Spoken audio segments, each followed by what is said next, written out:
Hello and welcome back once again to Belmont Bunch. Today, for our recap, we're going to have a bigger picture type look. Obviously, because I don't want to put a microscope on this game, which was horrible. One of the worst games the Islanders have played. And to give credit to the Bruins just really steady, good effort. They had, not 30, they had 25 shots through one, I think, and finished with 45. So good job, Islanders. They were on pace for like 70 or something like that. Anyway, this is what the playoff picture looks like right now. And, okay, I'm not going to get away with getting off the game that quickly. So, early in the first, unlucky goal to start. Unlucky. A bad game like this, I feel like it's always a combination of you didn't play well and you didn't get any bounces. And yeah, that was true because the first goal, accidental, redirect by Brad Marchand's back, makes it 1-0. There's not really much Varley could do about that one. The Isles, so many penalties in the first period. I thought, I guess, it's a double-edged sword, the 3 days off in between games. They hadn't been playing well. They won like 5 out of 6, but they hadn't played well in like any of those games. And so, my perspective was kind of glass half full. Okay, they haven't played well. Here's a chance to kind of reset, get some practice in for Palmieri and Zajac, even though they weren't the issue tonight. I mean, I guess everybody was kind of the issue tonight, but we'll get to that.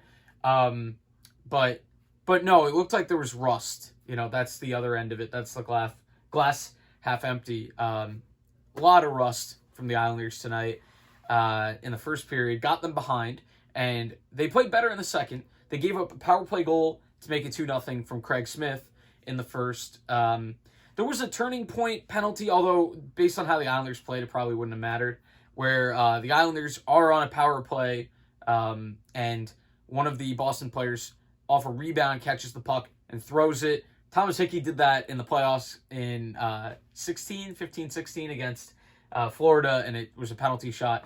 At minimum, should have been a 5-on-3 for the Islanders, although that's not guaranteeing a goal based on the Islanders' power play. But doesn't get called. Islanders commit a penalty very soon after, and Boston capitalizes and makes it 2-0. And it wasn't. I was about to say it was all over from there, but the Islanders played a good second period, change of pace. Usually we play a terrible second period. Good second period in this game. Trade-off, horrible first period.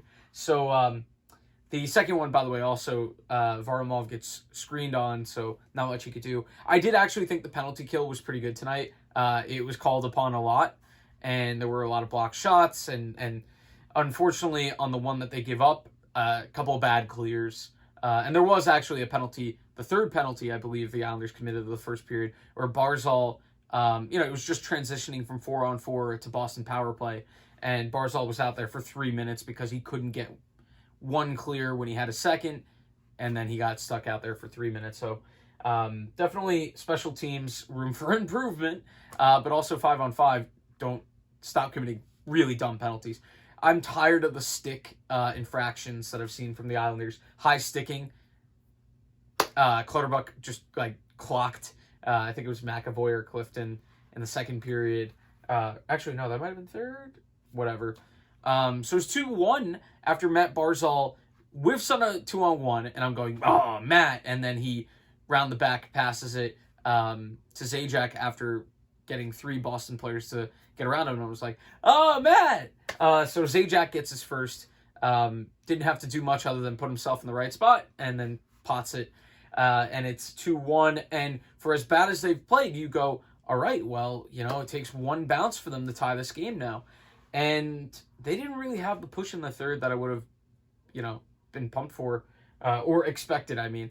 But they do have a chance. They absolutely had a chance to tie this game up. They have a 2-on-1 with Eberle, Barzal on the back end. And at first, I thought, before seeing the replay, I thought this was Eberle just waiting too long and then passing instead of shooting, and I thought it got broken up. No. Barzal should have finished this. This is a good pass by Eberle, and empty net missed by Barzal.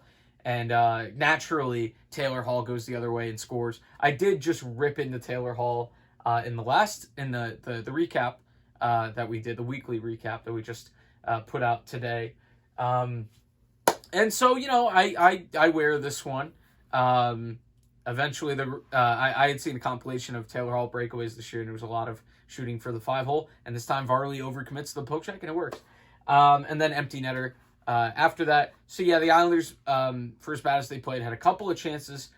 Didn't deserve to be in the game at all. But they did have a couple of chances to right the wrongs. They didn't deserve to win it. Boston did. So this is where we are now. And the Rangers are getting real hot. Best goal differential in the division, which is interesting. And the night is not a total loss for the Islanders. They are very fortunate that the Buffalo Sabres defeated Washington and Pittsburgh loses in a shootout. So the Islanders only lose 1 point across 2 games out of this. Obviously they lose 2 to Boston, but yep. So has to be a better effort tomorrow. Already I saw Trotz say it was unacceptable and the guys weren't ready for the challenge. And let's see how they react. They reacted well in the second period after a terrible first. But I think we're going to see lineup changes. I think tonight, a lot of passengers, as Trotz would say as well. Dal Cole and Johnston are available again as options. So there's a lot of options. Leo, of course, as well. And we'll just have to see tomorrow. That's the video. Getting a little bit nervous. We're getting down to it in terms of games remaining. And we didn't help the Rangers tonight. Not that I really would have cared about that, but the Rangers are getting real hot. Anyway, that's the video. We'll see you next time on Belmont Bunch. Thank you for watching, and thank you for engaging. All right, we'll see you next time.